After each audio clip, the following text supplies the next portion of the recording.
Halo semuanya, balik lagi bersama gue Sadrina Evanalia. Kali ini gue akan nge-review soal FP1 MotoGP Australia 2025.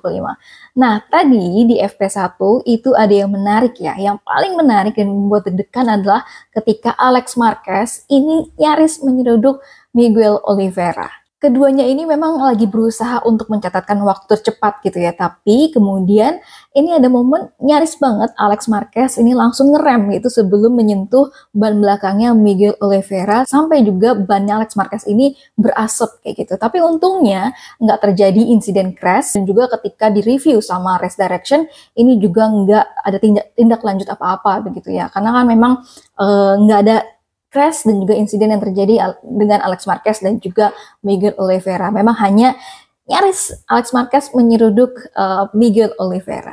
Nah, tadi di FP1 juga ada momen di mana Joan Mir ininya dengan Hondanya motornya berasap kayak gitu. Tapi kemudian sempat ke boxnya dulu, kemudian Joan Mir juga langsung balik lagi ke lintasan. Dan untuk Honda, ini katanya Luca Marini dan juga Joan Mir bakalan pakai aero paket terbaru, tapi memang belum dipakai di FP1 MotoGP Australia 2025. Jadi nanti kita tunggu aja kapan aero package dari Honda ini bakal dipakai. Apakah di sesi praktis ataupun di sesi berikutnya. Nah, tadi kita juga lihat sedikit improvement dari Pecco Bagnaia. Meskipun tadi Pecco Bagnaia di awal-awal saat sesi free practice pertama itu dia agak shaky gitu ya. Motornya ini bener-bener goyang banget, tapi kemudian dia balik dulu ke boxnya. Dan Pecco Bagnaia ini juga menjadi pembalap yang pakai medium selain dengan Paul Espargaro, karena semua para pembalap di sirkuit Phillip Island ini khususnya di FP1 kebanyakan pakai ban soft gitu ya. Dan tadi meskipun nggak kelihatannya memang nggak smooth untuk Pecco Bagnaia, di sini Pecco Bagnaia berhasil mencapai posisi ketujuh untuk di sesi free practice pertama. Tapi ini pencapaiannya atau improve-nya udah oke lah ya dibandingin dengan Mandalika yang memang terlempar dari 10 besar. Dan kali ini kita lihat dulu untuk data dari MotoGP selanjutnya. Nah, kalau kita lihat untuk di sesi FP1 ini, yang pertama tadi ada Jack Miller selaku pembalap tuan rumah begitu ya. Ini catatan waktunya 1 menit 28 detik gitu. Kemudian ada Alex Marquez di posisi kedua, gapnya 0,036, ini lumayan tipis ya. Kemudian ada Pedro Acosta di tempat ketiga dengan gapnya 0,135 detik. Ada Fermin Aldeguer di posisi keempat, 0,185 detik gapnya. Kemudian ada Fabio Quartararo di posisi kelima, gapnya 0,239. Kemudian ada Marco Bezzecchi di posisi keenam.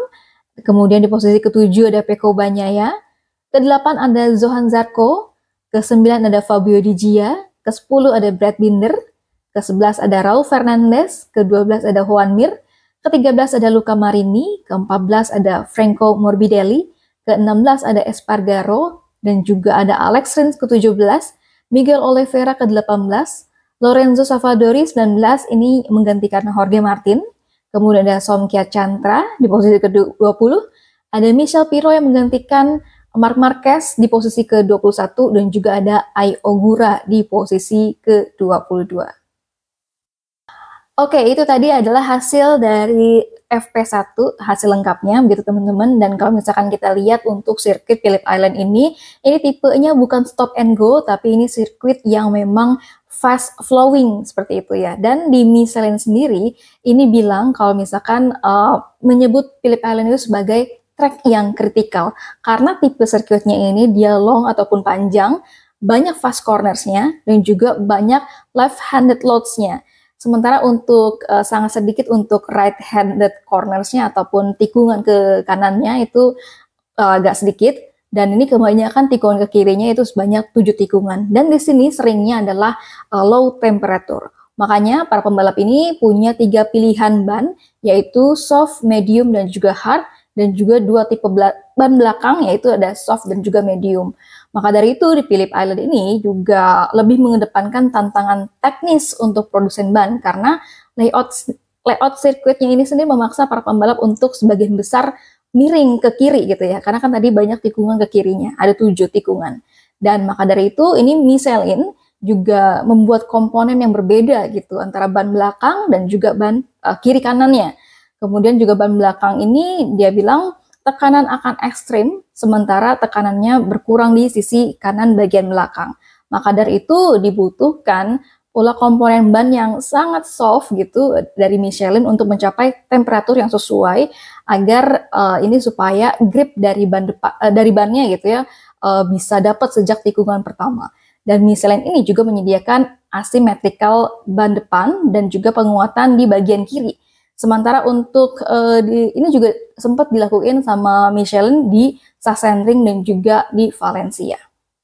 Oke, kita update sedikit soal media scrums dari para pembalap di MotoGP Australia 2025.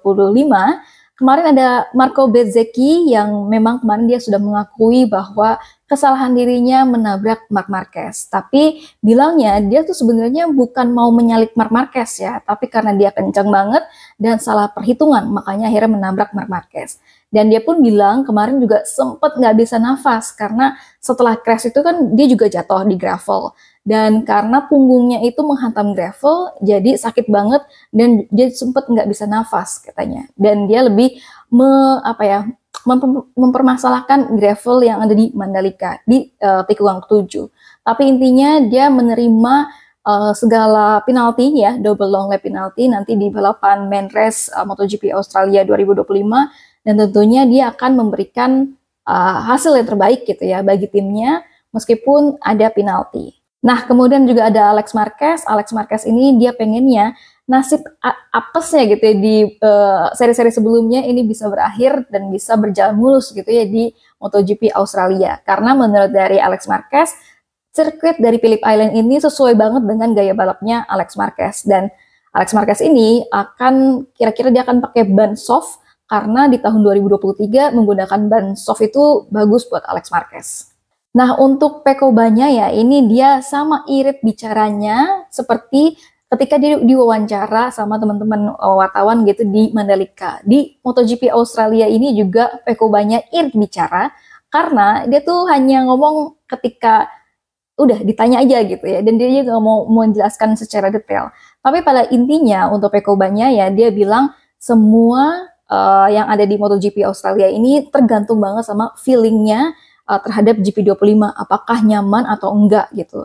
Ketika nanti setup motornya yang di Motegi itu dibawa ke Australia, kita lihat apakah feelingnya bagus atau enggak, apakah malah seperti ancur seperti di Mandalika. Kalau misalkan feelingnya enggak bagus seperti di Mandalika, Pecco Bagnaia coba berharap bisa finish balapan aja itu udah alhamdulillah katanya, udah oke banget lah istilahnya gitu ya. Kalau misalkan memang dia punya feelingnya seperti Motegi, untuk GP25-nya, ini bakalan dia akan istilahnya punya target lah, bisa meraih podium kayak gitu. Nah, sempat ditanya juga sama teman-teman media gitu ya, apakah karena Marc Marquez ini absen, semua insinyur Ducati akan beralih ke fokus ke Pecco Bagnaia. Pecco Bagnaia bilangnya sebenarnya bukan itu masalahnya. Masalahnya adalah memang kepada motornya, bukan fokus kepada insinyurnya, kepada Marc Marquez atau kepada dirinya gitu. Jadi dia berharapnya ini dia punya feeling yang bagus. Kalau tadi kita lihat di FP1 udah mulai di posisi ke-7 lah ya, di posisi top 10 seperti itu. Nah, yang terakhir teman-teman, ini ada update dari Marc Marquez. Kalau misalkan teman-teman mau lihat update-nya, ini bisa banget lihat shorts-nya yang ada di link-nya yang akan ada di atas ini. Teman-teman bisa lihat update dari Marc Marquez, tapi kemudian dari dokter MotoGP yaitu Angel Charte ini mengatakan bahwa kalau misalkan Marc Marquez agak sulit ya, kalau misalkan dia bisa balik balapan di Portugal atau di Portimao. Bahkan ini diprediksi Marc Marquez juga bisa jadi untuk enggak ikutan ataupun absen juga di Valencia Test. Tapi mudah-mudahan ya recovery dari Marc Marquez ini bisa terus berlanjut dan juga bisa balik lagi gitu ya. Semoga pulih terus dan tetap jangan sampai pemulihannya itu cuma setengah-setengah. Karena nanti kasihan di tahun 2026 nanti cedera lagi kayak gitu. Jadi sembuh dulu sampai nanti di 2026 bisa jos lagi untuk geber selama 1 musim. Nah, selain Marc Marquez, ini juga ada Jorge Martin yang sudah dipastikan oleh Aprilia kalau Jorge Martin itu akan absen di MotoGP Malaysia 2025. Ini pun juga terkait dengan pemulihan cedera dari Jorge Martin. Ini sama ya, sama kayak Marc Marquez. Marc Marquez juga absen di MotoGP Malaysia 2025 nanti. Ini juga terkait dengan pemulihannya. Oke teman-teman, segitu dulu untuk review FP1 dan juga media scrums MotoGP Australia 2025 kali ini. Nanti kita akan balik lagi untuk review di sesi practice MotoGP Australia 2025. Bye-bye semuanya.